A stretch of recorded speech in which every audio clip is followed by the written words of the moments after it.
Today we're going to be talking about how PenFed Credit Union is one of America's largest credit unions with over 1.7 million members and a whopping $25 billion in assets. And then we'll do a review of PenFed credit cards and what it has to offer and why you might be getting benefit. And then we'll wrap this video up by sharing my personal story, how I got the PenFed card, which was actually my first credit card.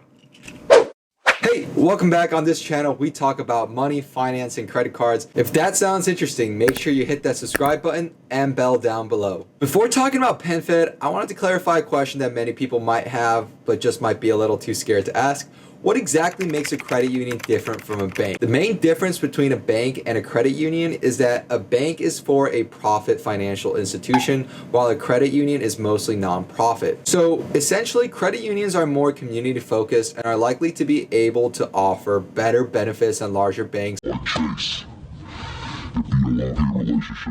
Usually, credit unions do have enrollment requirements. A great example of this is going to be Navy Federal, which requires you to be a veteran, have current ties to armed forces, Department of Defense, or National Guard, or maybe even have an immediate family member who has a membership with Navy Federal. Now, PenFed does have a little bit of looser requirements. You must be able to fund a savings account with at least $5 and you need to be a US citizen. What makes PenFed a special credit union is where its history is rooted in, and that's going to be the military. The credit union first served members back in the 1920s. Even though it's mostly open today to anybody who wants to join, PenFed remains particularly popular among the nation uniformed services as well as their family members and supporters. An obvious downside to using credit unions, however, is going to be limited financial product offerings and fewer physical branches. For example, PenFed only has access up to 167 ATMs, but Chase only has 16,000. Come on, man, like you're a big bank like Chase. You gotta have more. But PenFed offers services you'd expect of any community-based credit union, which includes checkings accounts, savings accounts, and the usual batch of borrowing options, which include auto loans, personal loans, and mortgages. Going into credit cards, I gotta take a moment. I do get a little emotional because PenFed, they believed in me when everybody said, "No, no, no." PenFed was like, Yes, yes, yes. currently, all PenFed cards offer a welcome bonus of $100 if you spend $1,500 in the first 90 days, which isn't as good as the other companies considering the low amount of statement credit and the amount you need to spend. It's alright, PenFed will get there one day. Alright, now we're going to go into credit cards, and starting off the list is going to be our Power Cash Rewards Visa Signature Card. Power Cash Rewards. It's a good name. This earns 2% cash back on all purchases if you are a PenFed Honors Advantage member. To be a PenFed Honors member, you must either be a service member or hold a checkings or savings account, which can be easy as depositing $5 into account. And if you don't want to do that, you can just earn. The second card in the PenFed arsenal is going to be our Platinum Rewards card. You earn 5x back on gas purchases paid at the pump. I don't know, the website was really specific that you need to pay at the pump. So I guess if you go in the store, then you don't get the 5x. Kind of sus. And you're gonna also be earning 3x groceries. With 5x back at gas stations and no credit limit, this certainly makes this card favorable to the Amex Value Cash Preferred and the Wells Fargo Propel in terms of just point redemption. The third card on the list is going to be your Gold Visa card. Benefits of this card include low APR and low promotional balance transfers. I will be dropping a new video on the best balance transfer cards, so if you are interested in that, Be on the lookout. what makes this card great is going to be that 0% promo APR on balance transfers for 12 months with only a 3% balance transfer fee. Alright, so we hit the 3 PenFed cards, and now I'm going to be giving a main key takeaway for each card and just giving you a quick summary.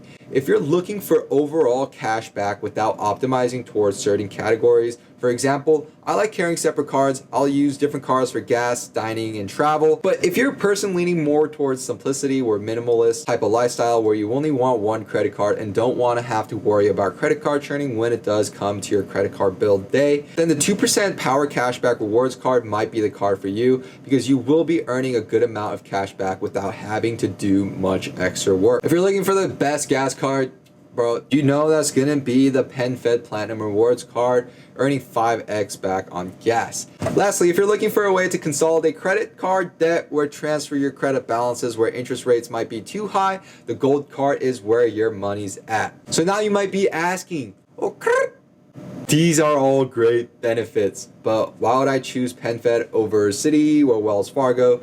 And to be completely honest, I personally wouldn't be opening more cards with PenFed simply because I just like doing things in person rather than calling through the phone. So personally, I value accessibility and being able to walk into the branch store. But if you are someone who is new to credit and are trying to find someone to help you along your credit journey and don't mind virtual customer service, PenFed might be the one for you. Also, you might be thinking that PenFed cashback reward rates are not that much better than the bigger banks.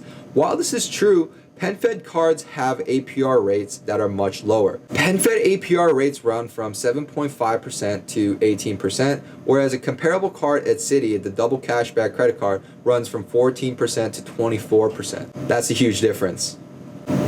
Now I'm going to be breaking down what that APR variable rate might mean.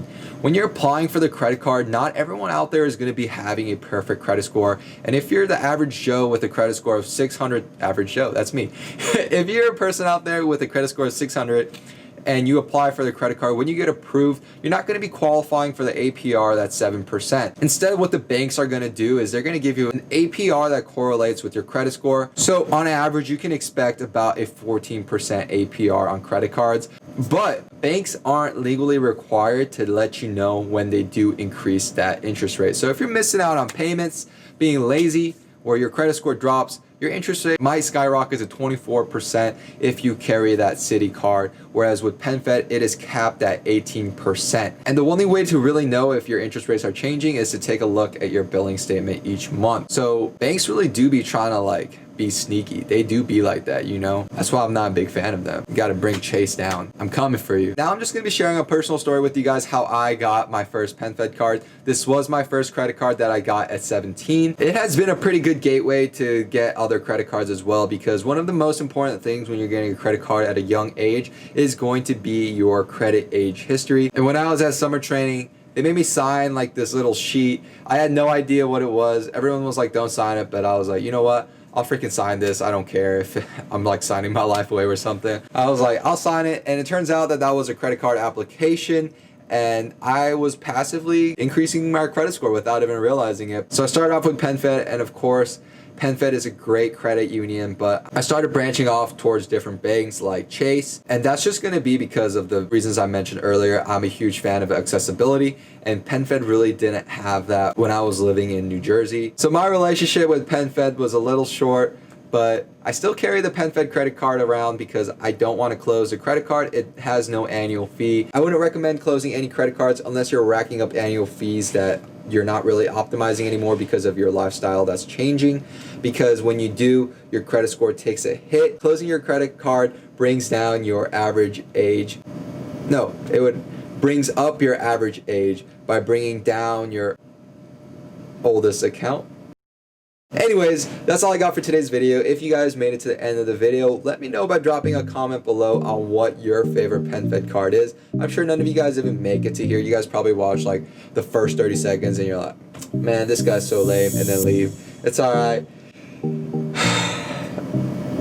One day.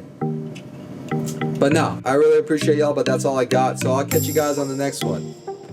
And you know how it goes. Peace.